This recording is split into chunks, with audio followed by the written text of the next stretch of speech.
Here's one proof how God preserves his word even through textual variations.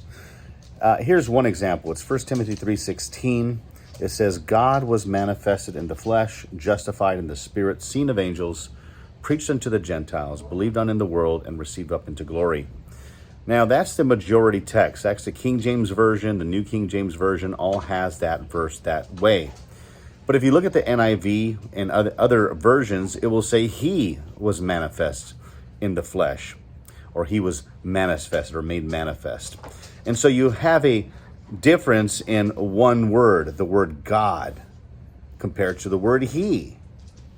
Now, I'm not going to go into a textual critique about how the Greek is.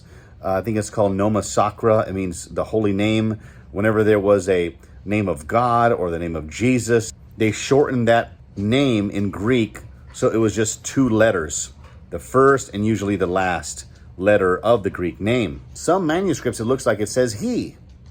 Other manuscripts, the majority text, has God.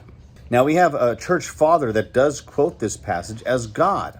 And so that's one proof, but I'm not going to get into that. I just want to show you how this textual variation does nothing to showing that Jesus is God manifest in the flesh.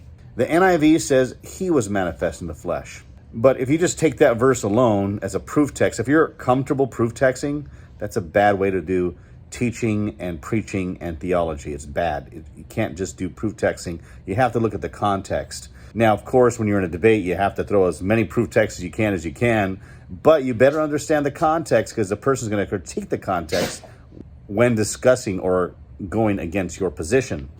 So in verse 15 of 1 Timothy 3, it says, the church of God, the pillar and ground of the truth. So that's the verse before verse 16 that says he was manifested in the flesh. And that's in the NIV. The NIV is the one that seems to water down the deity of Christ.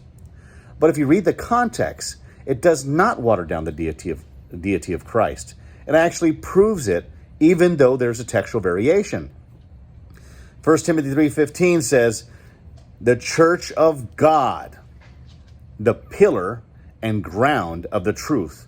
He was manifested in the flesh, justified or vindicated in the spirit. And it goes on and on. Well, who's the he?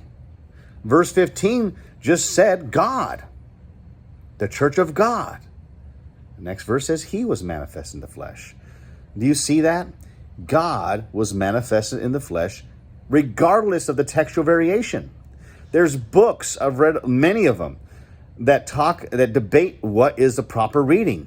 It doesn't matter, because the verse still shows by its context that it's still referring to God.